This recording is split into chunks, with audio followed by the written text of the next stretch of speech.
আসসালামু আলাইকুম। আমি শরীফুল ইসলাম সজল। তো এখন আমি যেটা বোঝাতে যাচ্ছি বা যে ম্যাথটা নিয়ে আগাতে যাচ্ছি সেটা হলো যে মডেল ফিট টেস্ট। হ্যাঁ, যে আমরা দেখতে চাই যে একটা মডেল দেওয়া আছে সেটা আমাদের ফিট করে কিনা। তো এই কোয়েশ্চেনটা কীভাবে করতে হয় এবং কি কি ক্যালকুলেশন সেই সবগুলো আমি এই ভিডিওতে বোঝানোর চেষ্টা করব। প্রথমেই আমাদের একটু কোয়েশ্চেনটা দেখা যাক। কোয়েশ্চেনে বলা আছে কি যে consider I have a set of hypothetical data in table, suppose you want to fit the model. আমি চাচ্ছি এই মডেলটা ফিট করতে। হ্যাঁ, তো আমাদের একটা ইকুয়েশন দেওয়া আছে। ইকুয়েশনটা কি? Y is equal to beta one plus beta two into X two, beta three into X three and UI. এখন এইটা হয়তো আমরা বুঝি না যে এই মডেলটা কীভাবে আসলো বা এটা কি। এটা আসলে আমাদের সেই সিম্পল লিনিয়ার রিগ্রেশন বা মাল্টিপল লিনিয়ার রিগ্রেশনের যে ওয়াই হেডটা সেটাই আমি একটু দেখিয়ে দিচ্ছি। Beta zero plus beta one X one, beta two X two এবং ইউআই। এখন ইউআই দ্বারা কি বোঝায়? ইউআই দ্বারা বোঝায় এরর। আমাদের যে কোনো রিগ্রেশন মডেলে আমরা কিছুটুকু প্রেডিক্ট করতে পারি এবং কিছুটুকু প্রেডিক্ট করতে পারি না। যেইটুকু প্রেডিক্ট করতে পারি, এই যে এটাকে বলা হয় আর স্কোয়ার বা explainable. We can explain the data, মানে এইটুকু দিয়ে এক্সপ্লেন করতে পারি। এবং যতটুকু এক্সপ্লেন করতে পারি না সেটা হলো ইউআই। এটাকে বলা হয় অনেক সময় এসএসআর, সাম অফ স্কোয়ার রেসিজুয়াল, বা এসএসই, সাম অফ স্কোয়ার এরর। অর্থাৎ এইটুকু ভ্যারিয়েশন আমি প্রেডিক্ট করতে পারি না, সেটাকে বলা হয় ইউআই। এবং যতটুকু প্রেডিক্ট করতে পারি এটাকে বলা হয় SST, some of square treatment. I hope আমরা এইটুকু বুঝতে পেরেছি। এখন এই জিনিসটা এখানে দেওয়া আছে। এখানে আমরা যেমন বিটা জিরো দিয়ে শিখেছি, এখানে আমাদের বিটা ওয়ান দেওয়া আছে। এরপর আমরা এই যেটা যেমন বিটা ওয়ান, এটা দেওয়া আছে বিটা টু। এটা হলো প্রথম ইন্ডিপেন্ডেন্ট ভ্যারিয়েবল। এটা হলো বিটা থ্রি, এটা হলো সেকেন্ড কোএফিশিয়েন্ট, আর এটা হলো আমাদের সেকেন্ড ইন্ডিপেন্ডেন্ট ভ্যারিয়েবল। তো আমাদের এই কোয়েশ্চেনে ইন্ডিপেন্ডেন্ট ভ্যারিয়েবল দেওয়া আছে দুইটা, একটা হলো এক্স টু এবং এক্স থ্রি। আমি যদি সবগুলো একটু মুছে দিই,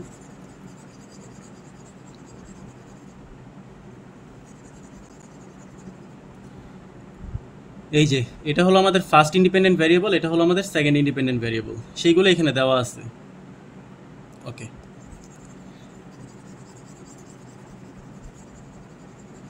এক্সামের মধ্যে আমাদের ফার্স্ট তিনটা কলাম দেওয়া থাকবে। ফার্স্ট তিনটা কলাম বলতে কি, ওয়াই দেওয়া থাকবে, এক্স টু দেওয়া থাকবে এবং এক্স থ্রি দেওয়া থাকবে। এই যে এটা টু এক্স টু মাইনাস, এটা এক্সামের মধ্যে মেনশন করে দিবে এবং আমাদের ফাইন্ড আউট করতে হবে। অর্থাৎ এটা দেওয়া থাকবে না, এটা আমাদের সলভ করতে হবে। এখন এটা কি? এটা হলো একটা ইকুয়েশন, যেমন two X two minus one, অর্থাৎ এক্স টুকে টু দিয়ে মাল্টিপ্লাই করে সেটা থেকে ওয়ান মাইনাস করা। তো আমাদের এখানে এক্স টু কোনটা? এই যে এটা এক্স টু।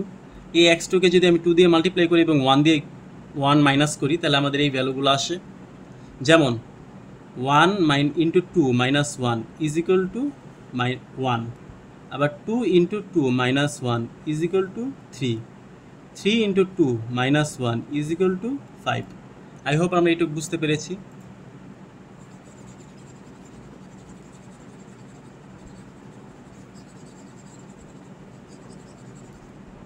আমাদের কোয়েশ্চেনের মধ্যে দেওয়া আছে যে can you estimate the three unknown দ্বারা কি বুঝিয়েছে? যেমন বিটা জিরো, এটা হলো ইন্টারসেপ্ট, বিটা ওয়ান, এটা হলো ফার্স্ট কোএফিশিয়েন্ট, এবং বিটা টু সেকেন্ড কোএফিশিয়েন্ট। এগুলোকে আমি এস্টিমেট করতে পারবো কি না। এখন এস্টিমেট করার জন্য বা মাল্টিপল লিনিয়ার রিগ্রেশন করার জন্য কিছু অ্যাজাম্পশন আছে। তার মধ্যে একটা অ্যাজাম্পশন হলো মাল্টিকোলিনিয়ারিটি। মাল্টিকোলিনিয়ারিটি বলতে কি বোঝায়? যখন আমাদের দুইটা ইন্ডিপেন্ডেন্ট ভ্যারিয়েবল একটা ডিপেন্ডেন্ট ভ্যারিয়েবলকে সেমভাবে প্রভাবিত করে এবং আমরা বুঝতে পারি না যে কার ইফেক্ট কতটুকু, সেটাকে বলা হয় মাল্টিকোলিনিয়ারিটি। তো আমাদের চেক করতে হবে অ্যাট ফার্স্ট যে আমাদের যেই প্রশ্নে বা ইন্ডিপেন্ডেন্ট ভ্যারিয়েবলগুলো সেটা মাল্টিকোলিনিয়ারিটি আছে কি না। এখন আমরা একটা জিনিস দেখতে পাচ্ছি, সেটা হলো যে এই যে এক্স থ্রি এবং two X two minus one same value দিচ্ছে, ফুললি সেম ভ্যালু দিচ্ছে। যদি এইভাবে সেম ভ্যালু দেয় সেটাকে বলা হয় পিওর মাল্টিকোলিনিয়ারিটি। এবং পিওর মাল্টিকোলিনিয়ারিটি থাকলে আমরা আমাদের ডেটাটাকে এক্স্যাক্টলি প্রেডিক্ট করতে পারি না। যেমন এই যে এখানে বলে দিছে যে check for the perfect multicollinearity, look at the variables x2 and x3, check the relationship x3 is equal to 2x2 minus 1। এটা কিভাবে পেলাম? এই যে এই দুটো কিন্তু এক্স্যাক্টলি সমান না, তাই আমি বলতে পারি x3 is equal to 2x2 minus 1। যেহেতু সমান তাই আমাদের মাল্টিকোলিনিয়ারিটি আছে। So x3 is perfect collinear function of x2। x2 থেকে x3 তে এসেছে এবং সেটা হলো পারফেক্ট কোলিনিয়ার ফাংশন। যেহেতু পারফেক্ট কোলিনিয়ারিটি আছে, এর মানে আমরা আমাদের যে ডিজায়ার্ড আউটকাম সেটা হলো beta 0, beta 1 x1, beta 2 x2, এই বিটা 1, বিটা 0 এবং বিটা 2 এগুলো আমরা প্রেডিক্ট করতে পারবো না। হ্যাঁ, এটাই আমরা এখানে দেখাচ্ছি। সিন্স যেহেতু x2 এবং x3 are perfectly collinear, we cannot estimate the beta 2, beta 3 separately, but we can estimate the linear combination of beta 2 and beta 3। বলছে যে আমরা সেটাকে এস্টিমেট করতে পারবো না, কিন্তু অন্য একটা মেথড আছে, সেই মেথডে আমরা বিটা 2 এবং বিটা 3 বের করতে পারি। এখন সেই মেথডটা কি সেটা আমি বোঝানোর চেষ্টা করব।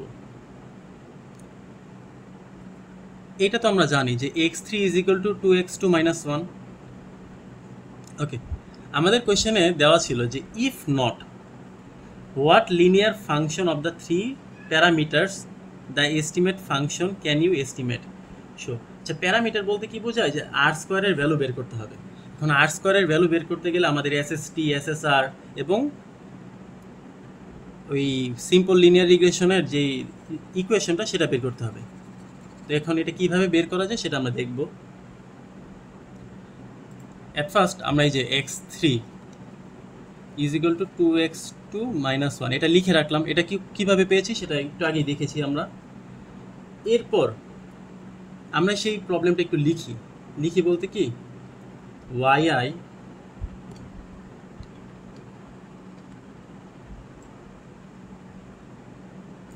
আমি একটু ডান পাশে লিখছি। আমাদের কোয়েশ্চেনে এটা দেওয়া ছিল beta 1 plus beta 2 x2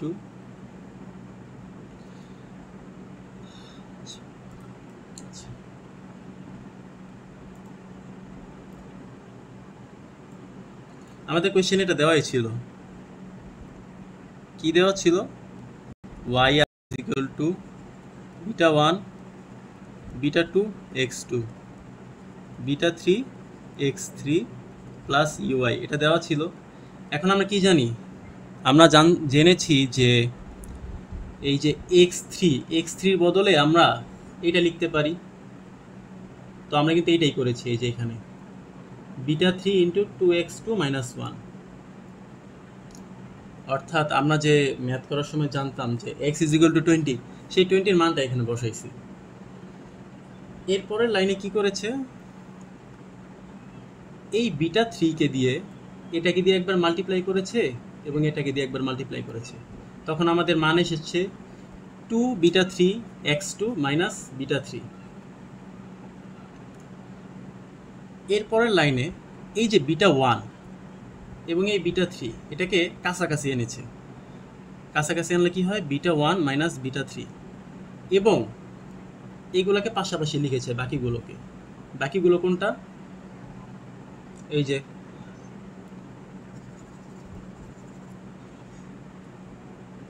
2 beta 3 x2 আর বিটা 3।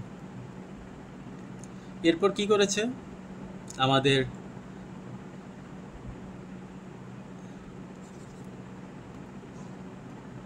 এই দুইটার মধ্যে কি কমন নেওয়া যায়?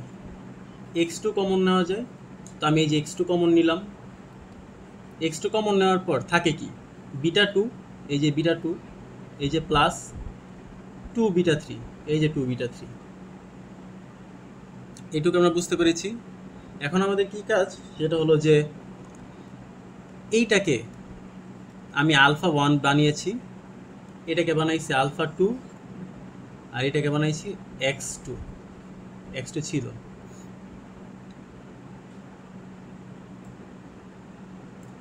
এই যে আলফা ওয়ান কাকে নিয়েছি, beta one minus beta three. Alpha two কাকে নিয়েছি, beta two plus two beta three. এখন এটা নেওয়ার কারণে আমাদের এখন একটা পারফেক্ট মানে সিম্পল লিনিয়ার রিগ্রেশনের যে ইকুয়েশন সেটা এসেছে। সিম্পল লিনিয়ার রিগ্রেশন ইকুয়েশনটা সেটা এসে পড়েছে। কীরকম? আমরা সিম্পল লিনিয়ার রিগ্রেশনে কী শিখেছি? Beta zero plus beta one X one UI. এই যে আলফা দিয়ে বুঝাইছি বিটা জিরোকে, আর আলফা টু দিয়ে বুঝাইছি বিটা ওয়ানকে। এটুকু বুঝতে পেরেছি আমরা। এখন আমাদের এস্টিমেট করতে হবে বা এই ভ্যালুগুলো বের করতে হবে, রিগ্রেশনের ইকুয়েশনটা বের করতে হবে। এখন রিগ্রেশন ইকুয়েশন কীভাবে বের করতে হয় সেটা স্টেপ ওয়ানে আমাদের ফার্স্ট টাস্ক হলো এই যে আলফা ওয়ান এবং আলফা টু এগুলো ফাইন্ড আউট করা। আলফা ওয়ান এবং আলফা টু ফাইন্ড আউট করা। এখন আলফা ওয়ান এবং আলফা টু এর কিছু ফর্মুলা দেওয়া আছে। এই যে to estimate alpha one and alpha two we need to perform a simple linear regression with the data. Let's calculate the intercept and slope of the regression. এখন alpha one দ্বারা বুঝে intercept, আর alpha two দ্বারা বুঝে slope বা coefficient. এখন এই intercept বের করার ফর্মুলা আমরা কি শিখেছিলাম, যে beta zero is equal to y bar minus beta 1 x bar। সেটাই কিন্তু এখানে লিখছে। এই যে সামেশন y, এটাকে যদি আমি n দিয়ে ডিভাইড করি, এখানে কি লিখছে, এই যে summation y minus alpha two summation x two divided by n। Summation ওয়াইকে যদি আমি এন দিয়ে ডিভাইড করি তাহলে আমরা পাওয়া যায় ওয়াই বার। আবার সামেশন এক্স টুকে যদি আমরা এন দিয়ে ডিভাইডেড করি তাহলে পাওয়া যায় এক্স টু বার। এই জিনিসগুলো এখানে আমরা করেছি। আর যদি আমরা এত কিছু বুঝতে না পারি তাহলে এই সূত্রগুলো আমরা একটু মুখস্থ করার চেষ্টা করব, এছাড়া আর উপায় দেখতেছি না। ওকে, এই টিউটোরিয়ালটা বানানোর উদ্দেশ্য পরীক্ষার আগের দিন আমাদের 27 ব্যাচের ফাইনাল, তাই এটা সম্বন্ধে বেশি ঘাটাঘাটি করার সময় পাইনি আমি। তো এখন আমাদের এই ফর্মুলাগুলো আমাদের মাথায় রাখতে হবে, গেঁথে রাখতে হবে। এইগুলো যদি আমরা না ফাইন্ড আউট করি আমরা কিন্তু রিগ্রেশন ইকুয়েশন বের করতে পারবো না। তাহলে আমাদের কি কি বের করতে হবে আমরা একটু দেখি। সামেশন অফ ওয়াই বের করতে হবে, সামেশন অফ এক্স টু বের করতে হবে, summation of X two Y বের করতে হবে, summation of X two square বের করতে হবে। এই জিনিসগুলো আমাদের বের করতে হবে। তাহলে সামেশন অফ ওয়াই কীভাবে বের করব? এই যে ওয়াইয়ের যতগুলো ভ্যালু আছে এই ভ্যালুগুলো সাম করলে আমরা পেয়ে যাব সামেশন অফ ওয়াই। এই যে সামেশন অফ ওয়াই এখানে সবগুলো দেওয়া আছে। সামেশন অফ এক্স টু অর্থাৎ এক্স টুর ভ্যালুগুলো আমি জাস্ট সামেশন করেছি। সামেশন অফ ওয়াই, ওয়াইয়ের ভ্যালুগুলো সামেশন করেছি। এক্স টু স্কোয়ার, এক্স টুর যে ভ্যালুগুলো এই যে 1 2 3 সেগুলোকে স্কোয়ার করে সাম করেছি 385। এক্স টু ওয়াই বলতে কি ইন্ডিভিজুয়াল এক্স টুর সাথে ওয়াই মাল্টিপ্লাই করেছি এবং সেটার সাম করেছি, করলে আমাদের ভ্যালু আসে 110। এখন এই ভ্যালুগুলো আমরা জাস্ট এই ফর্মুলাতে বসাবো। ফর্মুলাতে বসালে আমরা আলফা টু এর ভ্যালু পাবো এবং আলফা ওয়ানের ভ্যালু পাবো।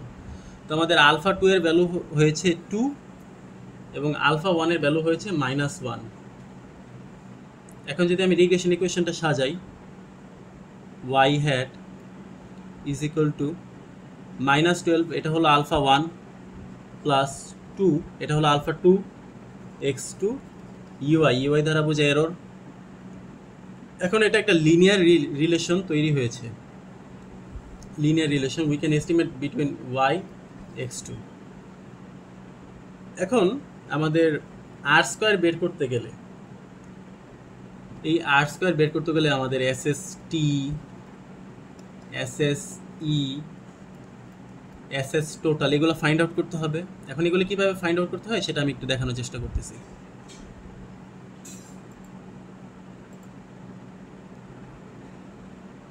ওকে, ফার্স্টে আমাদের y2 এর ভ্যালু নিয়েছি, এই যে y2 এর ভ্যালু, এরপর x2 এর ভ্যালু নিয়েছি, এরপর y মাইনাস y বার, y মাইনাস y বার স্কোয়ার, এটাকে বলা হয় এসএস টোটাল। আমরা টোটালটা এই বক্সের মধ্যেই করে নিয়েছি। আমরা চাইলে বক্সে না করে নর্মালি খাতায় করতে পারি, লাইন বাই লাইন ধরে।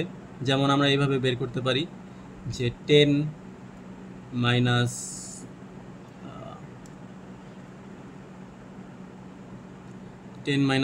1,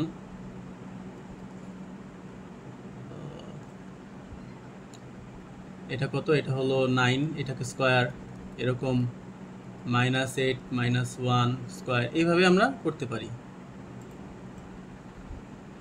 বক্সে করলে বক্সে একটু টাইম লাগে, এমনি নর্মালি করলে টাইম কম লাগে। সেটা হলো এসএস টোটাল বের করলাম। এরপর এসএস আর বা এসএস টি, এটা বের করার ফর্মুলা কি? ফর্মুলা হলো Y hat minus Y bar square. তো আমাদের ফার্স্টে ওয়াই হ্যাট বের করতে হবে, এই যে ওয়াই হ্যাট, এই যে ওয়াই হ্যাট। এখন ওয়াই হ্যাট কীভাবে বের করব? আমরা যে একটা রিগ্রেশন ইকুয়েশন পেয়েছিলাম, এই যে রিগ্রেশন ইকুয়েশনটা, এই যে রিগ্রেশন ইকুয়েশনটা, এই ইকুয়েশনের মধ্যে আমরা যদি x2 ভ্যালু বসাই, এই যে x2 এই যে এই ভ্যালুগুলো বসাই, ভ্যালুগুলো বসাইলে আমাদের যে নতুন ওয়াই হ্যাট বের হবে সেইটাই আমরা এখানে ওয়াই হ্যাট দিয়ে লিখেছি। ওয়াই হ্যাট যেমন -10 -8 -6 -2, এগুলো হলো ওয়াই হ্যাট বা ওয়াই এর প্রেডিক্টেড ভ্যালু। এরপর আমরা কি করতে পারি?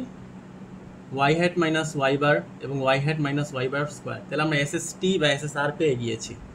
তাহলে আমাদের দুইটা জিনিস পাওয়া গিয়েছে, একটা হলো এসএস টোটাল, সেটা হলো 330, একটা হলো এসএসআর, সেটা হলো 330।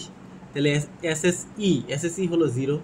এখন আমরা আর স্কোয়ারের ফর্মুলা দিয়েছি, R square is equal to 1 minus SSE divided by SS total, করলে আমাদের কত আসছে? 1। অর্থাৎ আর ভ্যালু যেহেতু 1, which means the model explains no variation, হ্যাঁ, কোনো ভ্যারিয়েশন নাই। ওকে, তাহলে এই তো আমাদের কাজ ছিল যে আর এর প্যারামিটারগুলো বের করা। এই নোটসটা হলো নেসার, আমি এই নোটসটা পিডিএফ এর লিঙ্ক আকারে দিয়ে রাখবো। ধন্যবাদ, আল্লাহ হাফেজ, আসসালামু আলাইকুম।